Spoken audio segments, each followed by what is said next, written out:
It's time to stop dealing and start demanding. It's time to stop being PC and start being transparent and authentic. It's time to get real. Prepare yourself. It's time for Crazy and the King.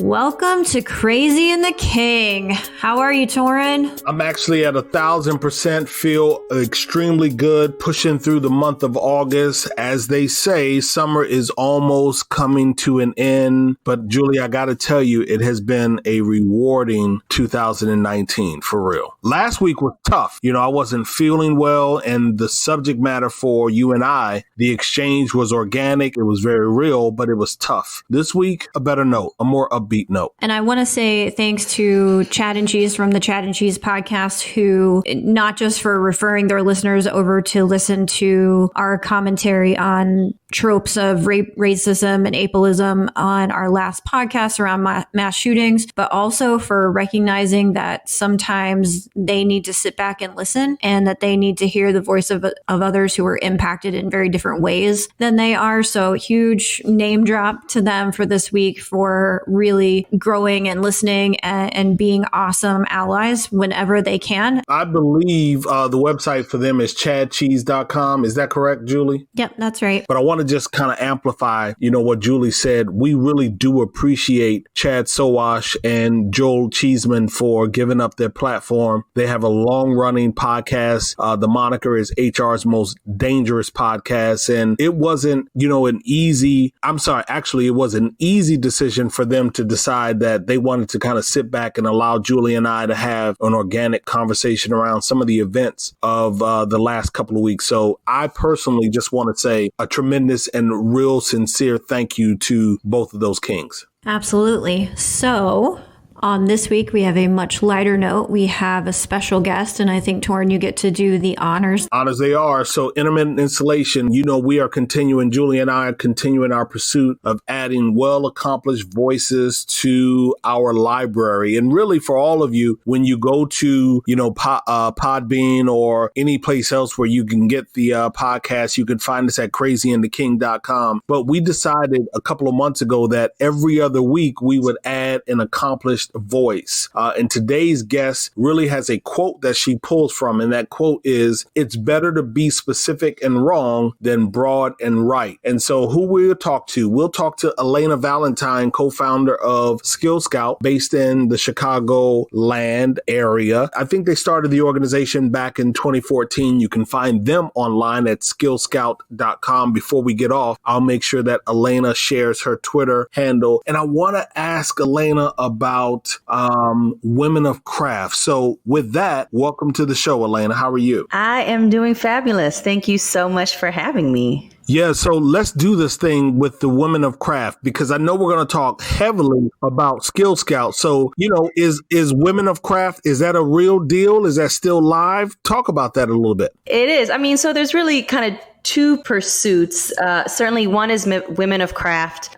It is an intersectional feminist brand that a friend of mine and I started, really around thinking about how might we design t-shirts that put women of color first, that make powerful statements, because we believe fashion is our armor. So what are we doing to wear statements that make us confident, that make us proud, while still promoting community? So we started about last year and, continue to put out limited run designs of different t-shirts. The kind of upcoming kind of next stage for this is that we will be collaborating with other designers, other women of color designers, on these future t-shirts. Awesome. Well, we brought you to the show because you and Abby Cheeseman do an incredible job of providing a resource in the entire HR tech space around video and video capture. And, my understanding is that there was an injustice, and that injustice that you and Abby recognized or either experienced overheard. So please put some context around it, but there was an injustice that was the idea for Skill Scout. Talk about that. Yeah, very much so. So, before Skill Scout, Abby and I were working at a previous employer, and we're tasked on working with a project aimed to connect young people to more meaningful pathways to employment. And so the big challenge was thinking about how do we connect over 6 million young people not in school or in the workforce, and to kind of provide better pathways. And so that was kind of a journey that really started all of this. In fact, Torin, it's kind of right in your hometown now in Baltimore, where we were inspired by the youth of the Living Classrooms Fresh Start program. And these were young men who were super talented and very motivated, but because they didn't look good on resumes, because they had records, they were being shut out from the hiring process. And so job descriptions don't show what a job is like. Resumes don't depict a candidate's skills. And so we saw very quickly that the existing hiring processes that we had were shutting not just these young people out, they were shutting the majority out. So if we're talking about the disability community, et cetera, our hiring process is only for,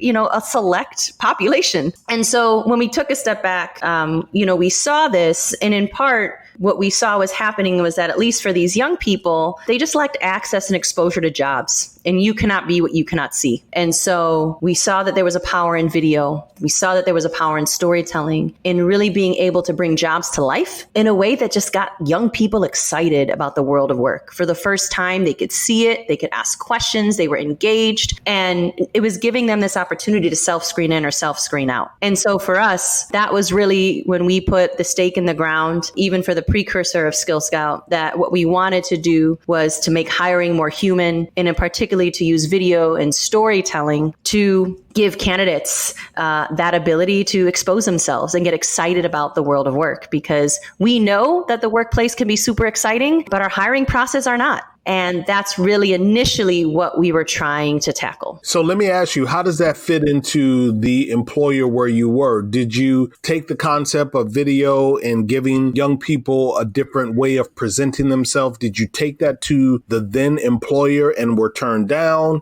Did you all start this as a side hustle, side project? Elaborate a bit on that. And it's really interesting that you did come to Harbor East and you're in my backyard looking at living classrooms, because I'm very fond of what James Piperbond has built. Yeah, he's just added so much in terms of trying to provide young people here in Baltimore with exposure and experiences that are far different than a traditional class day. So I didn't know that about Skill Scout. It makes me smile. But how did that introduction to that injustice manifest even more? Were you shunned at the then employer or what? No. So what this initially was Abby and I were former design researchers in an innovation design firm that were kind of helping to support what this new solution could be. And the goal at the time was to always think about how might this project actually turn into something that could be sustainable, that could go outside of this project to really make a lot of impact. So the plan was always to think about how might this turn into a business. But certainly the business that it is now versus what we set out to do was certainly very different,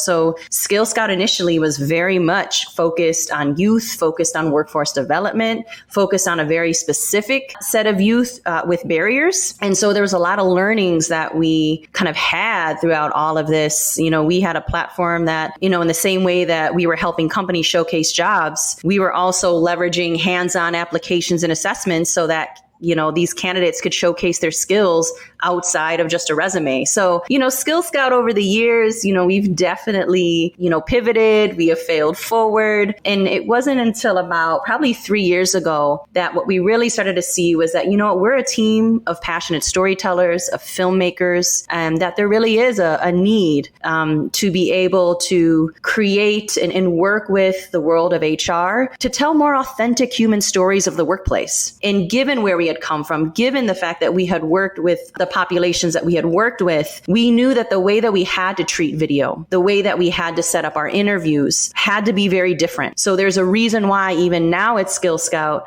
we have a pretty specific process. And some of that process means that we don't do scripts. We are here to empower our interview participants as being experts of their experience. We're not here to fish for any particular answers. And so much of that has to come from the fact that when we first started, we were, filming youth, in companies where they didn't feel empowered, and we needed to make them feel celebrated. And so we take so much of what we had learned then to how we approach the process now. And certainly when I think about our impact and why we do this work, I realized that the biggest impact that I can make as a leader is not on what Skill Scout could do for other companies. It's what Skill Scout could do for our own workforce. And so for myself, given where we've come from, I unapologetically raise my hand to say that I manifest to become an employer of choice for women, women of color, and non-binary creatives of color. And so, we've also really thought hard about our own processes, about our own hiring, how we're sharing our jobs, how we're doing our business, so that we could be the kind of business that we always wanted to be,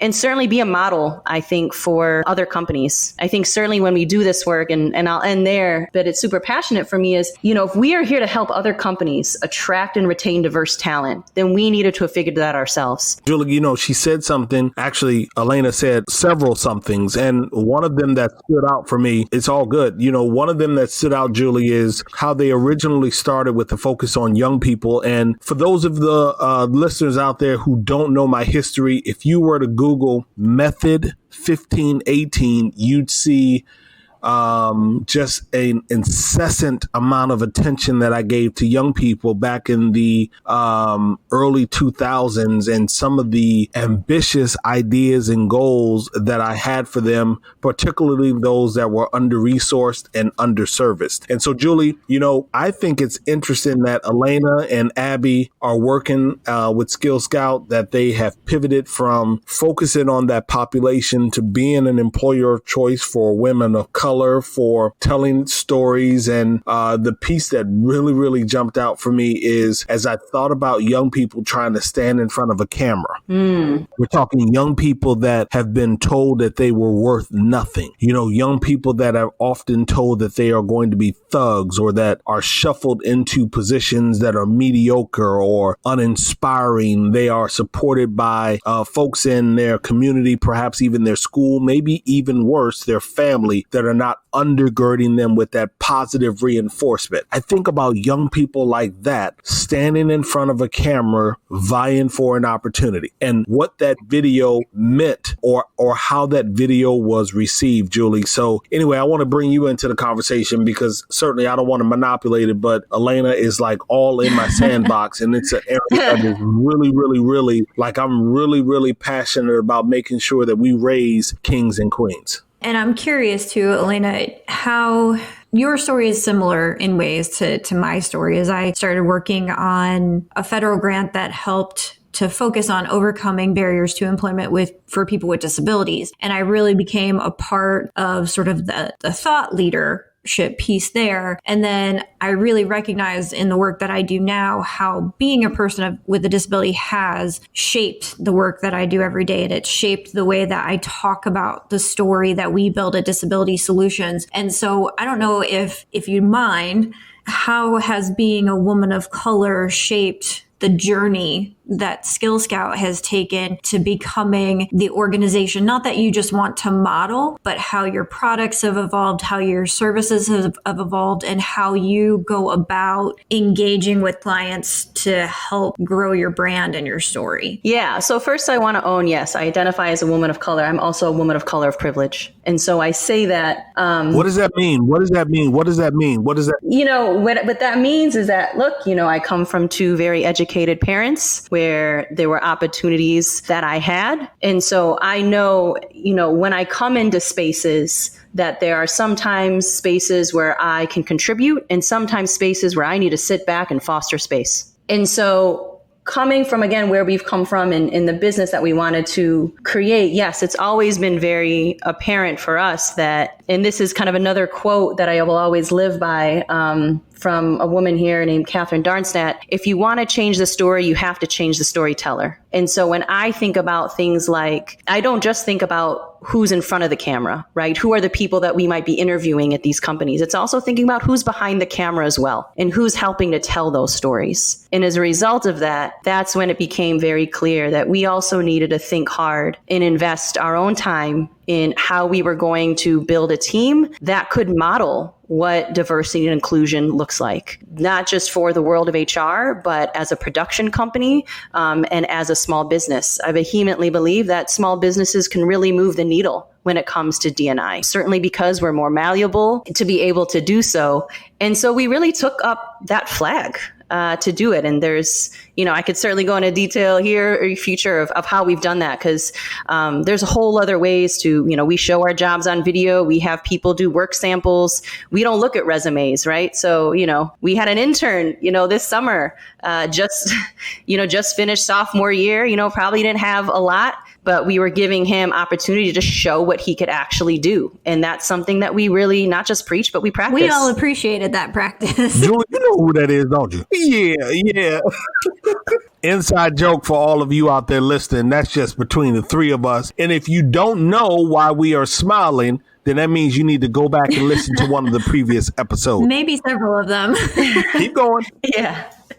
Yeah, no, I mean, and so I think, again, to, the point that I was telling earlier, I feel that as an HR focused company, it is my responsibility. It is our responsibility to push innovative workforce practices in our own companies. Absolutely. Yep. And so I feel it is my responsibility that if I am working in the world of HR, if I am here to support other companies, then we are the ones that need to experiment. We are the ones that need to prototype and be the models for what this could look like. Well, then I'm curious, with that fervent and that vehement posture that you have you and Abby attempted to instill that, introduce that to some, many, all of the clients that you are supporting? And if you have, what's been the reception to that? Yeah, I mean, I think it's different when it comes to building our own workforce versus, what we can share with other companies. Certainly, we have shared how we've built our own talent community. So there's a whole other nonprofit that we've helped to co-found called Mezgla Media Collective, which is basically a talent community of women of color and non-binary filmmakers. And we kind of use that not only as part of our pipeline, but saw that there was a need for community. So certainly where and when we can, we have, really shared what that's taken and shared our insights for that. So that's a huge way that we've done that. But certainly I think for the most part, when we're going into companies, because oftentimes these are really short spurts, it's just by modeling it. When we started, we built this business on the shoulders of small manufacturers of the Midwest, many of them who are often, not incredibly diverse, right? Majority men,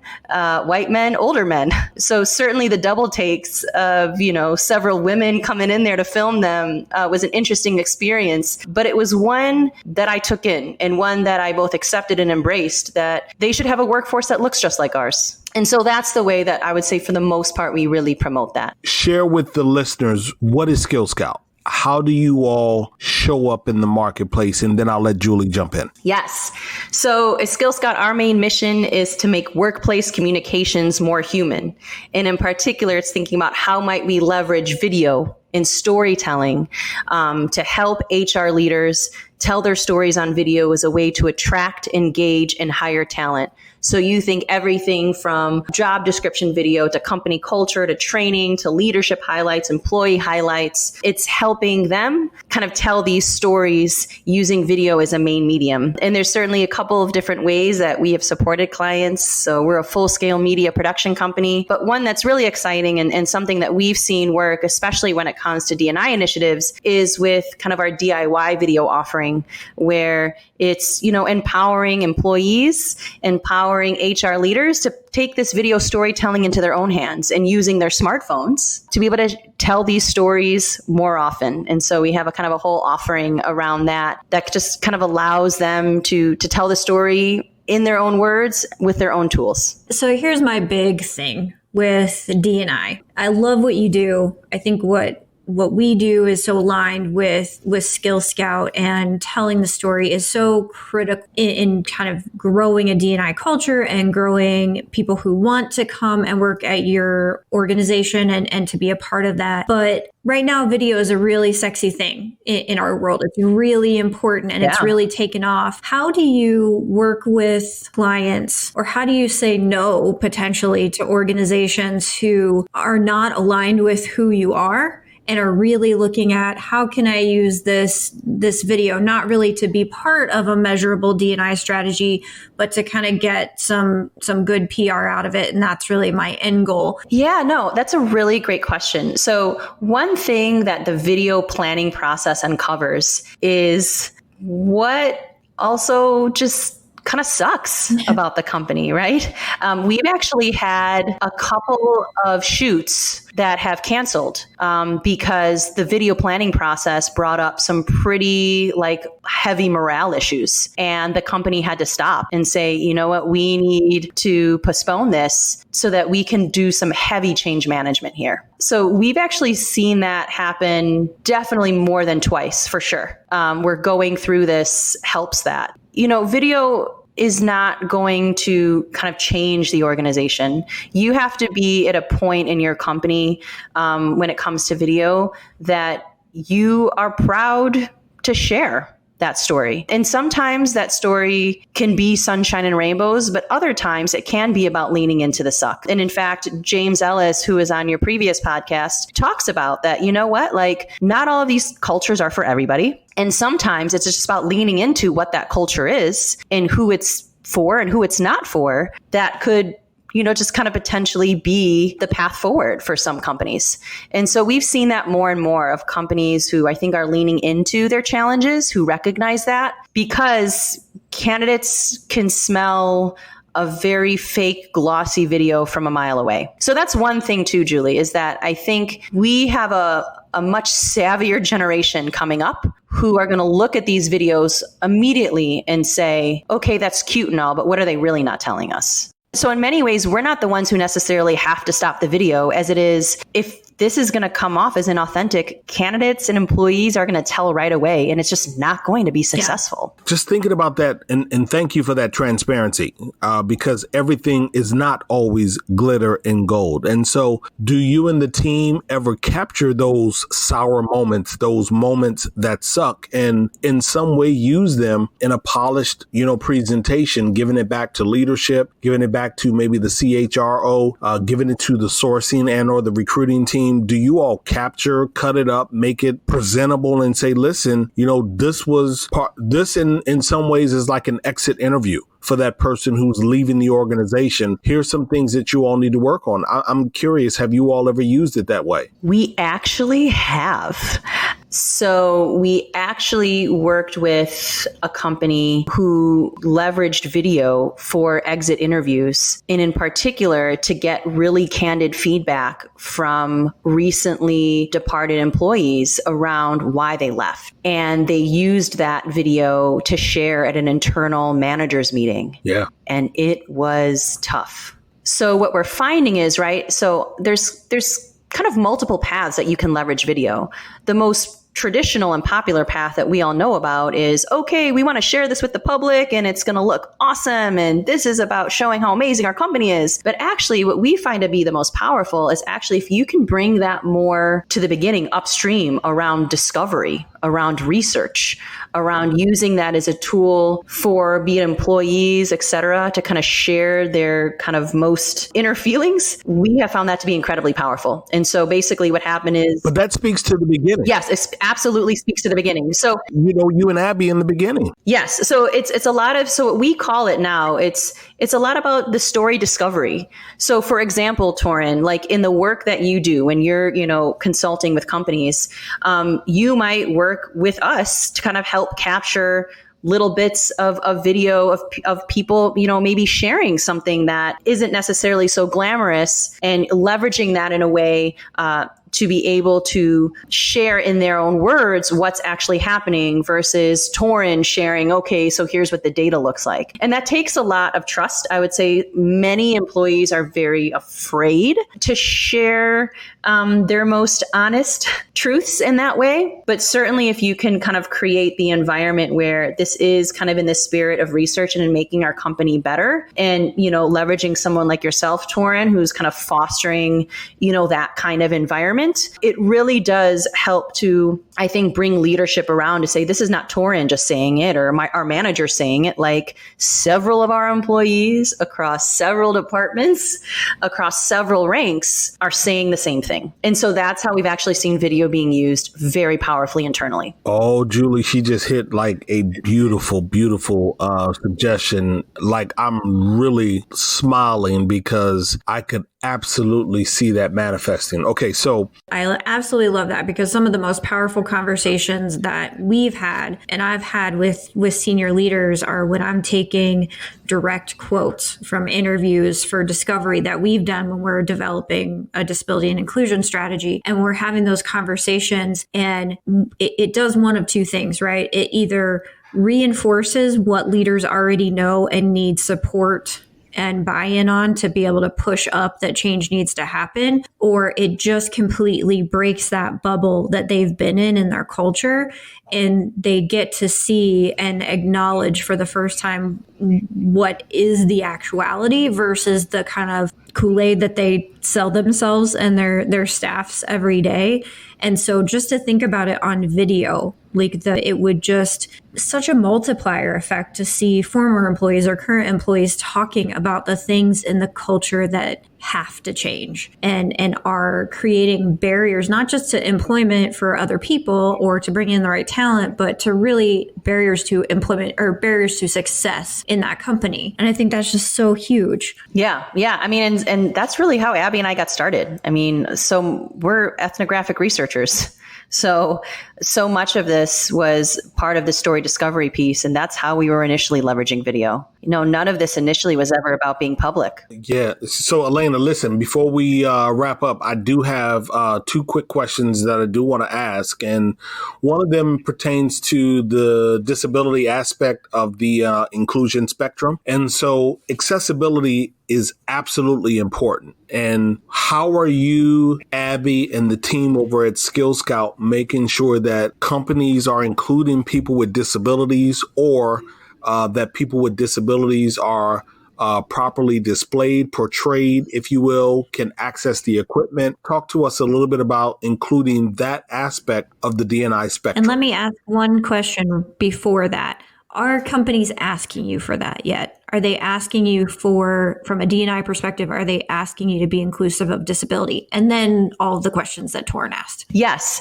So I would say unfortunately, we haven't necessarily gotten asked frequently about disability, unless it was for, a very specific, disability-like initiative. Although I will give props actually to Deloitte. Deloitte does a really, really excellent job of this. And they recently leveraged DIY video, kind of showcase several stories of their employees who are either caretakers or who are disabled themselves to kind of share their experience. So in terms of the accessibility standpoint, is it a different piece of software? Is it just being patient as they learn to handle and or capture? Yeah. I mean, so I guess there's a couple of different ways to look at this. So one is thinking about the myriad of stories that you can tell in the disability community. So the ones that most immediately come to mind that I see many companies really tackling is on mental health. And so there's, many beautiful examples. One in particular, Barclays, I think, has done an incredible job of leveraging video and storytelling to actually move the needle in their own organization of the number of employees who are acknowledging that they have mental health issues. So we've already seen that this is working for that. But the other example that I would have in particular, and I think I shared this with Julie, was my eyes and ears literally were opened a few months ago when I had a meeting with the National Industries for the Blind, who was saying, wow, like we could really use, videos, et cetera, and I'd never thought about that before. And then, my friend Maurice hips me to descriptive audio, and how instead of just captions, there are descriptive audio tracks. You can go on Netflix and look this up, et cetera, where it's basically someone narrating what the action is on the video. And so as a result, Skill Scout now offers that. So depending, of course, certainly on, the population in the disability community, there are kind of a myriad of ways that you might have to think about that. But that's just one immediate example that comes to mind that's really changed us and how we think about video for the blindness community. Yeah, well, and I'm glad that you bring up mental illness, and I'm really eager. I haven't seen this Barclays video. If it's public, I'm going to go hunt it down, because what we see very often is a focus on generally kind of a singular disability. We're interested in autism. We're interested in neurodiversity. We're interested in supporting, people with physical disabilities. And mental health is the largest disability in our country, if not the world, with roughly 45 million adults having a mental health episode or chronic mental illness every year. And so to see companies focusing on mental health is really, in my brain, a game changer, because there's so much fear and stigma associated to mental health still. And it's either you're very scary and you might be violent, or you're just kind of high strung and you need to kind of get over yourself. And so to see a major corporation taking seriously the mental health of not only their existing workforce, but assumedly the workforce that's going to be coming in is fairly significant. Yeah, I mean, it's super powerful, and definitely in the show notes, I'll be sure to share some links so that listeners can see these examples as well. And we'll share them out on our Facebook page as well. A lot of times, too, the things that you talk about, Elena, with with accessibility are so critically important, but so many of the barriers to employment are also related around culture and leadership and getting to the job, not necessarily with the physical adaptability of a software or a computer. And when we're thinking about video, I think that's where it's really powerful, when it's honest. And what you've been talking about, what we've talked, Tracy, about, is that it allows people with disabilities to see the true culture and to be able to better recognize, in a way that you'll never be able to get from a job description or even interview prep or anything like that, what it's like to work there every single day. And I think that is really, in my brain, outside of the accessibility, the real game changer when we're talking about videos for my population. Yeah. I mean, seeing is believing. And, if we think about pending the population, it's very tactile. It's very visual. And so, it's catering to different learners, and in how we engage folks in this case, be it the hiring process and in other parts of the workplace. So we started the show with a quote, and it's one of Elena's favorite quotes. It's from Ross Baird. Yes. The quote says, "It's better to be specific and wrong than broad and right." Elena Valentine, we appreciate you for being on Crazy and the King. Let folks know where they can find you on Twitter and any other digital footprint. Drop that real quick. All right. Elena Valentine on LinkedIn, or connect with me on Twitter at Elena_Valentine. Awesome. Julie, do you have any name drops?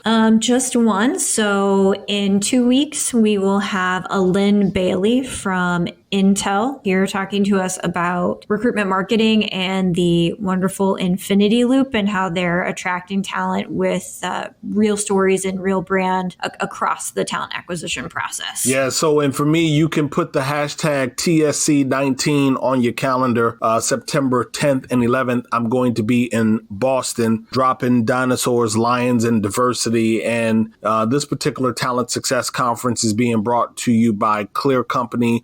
I appreciate the work that they're doing over at Clear, and really for more than a decade, Clear Company has helped companies identify, hire, and retain thousands of A players from among the millions of applicants. And I'm going to make sure that the A players sitting in that room understand the power of diversity, equity, inclusion, and belonging. And I'm going to do it without pause. I'm going to do it without apology. You can mark your calendars and follow us on Twitter on that day, because it is going to be pure fire. Hashtag is TSC19. Julie? Yeah, and I'm home next week and then off to Sweden to hang out with the Tengai folks for a while, and look forward to getting them on this fall to be interviewed. And if you don't know Tengai, it is the interviewing robot from Sweden, and it's pretty awesome. And I think that's it. Then I'm going to be home for a hot minute. Cool. I close. We close. Julie and I close, reminding each of you to share the pod with your friend. Tell a friend to tell a friend to tell yet another friend. Reminder that you can find such at crazyandtheking.com. We have a Facebook page. We individually handle our social media, but we are active, we engage, and we are not shy. So if you come, we coming back. I'm just letting you know. Listen, make sure you catch me on SiriusXM channel 126 this Sunday. Another author, Minda Harts, is dropping her book, The Memo. Minda Harts is dropping her book, The Memo. Minda Harts is dropping her book, The Memo. Julie and I are Ghost. See ya. Thanks for listening to Crazy and the King. I'm Julie Sowash with my co-host, Torin Ellis. Follow us on social media, but you can also now find Crazy and the King on Facebook, at our website, crazyandtheking.com, or follow our hashtag like you have been. This episode was produced by me, Julie Sowash. Our music is by the amazing DJ Cells straight out of Baltimore. And if you like our podcast, please rate it and share it with a friend. See ya.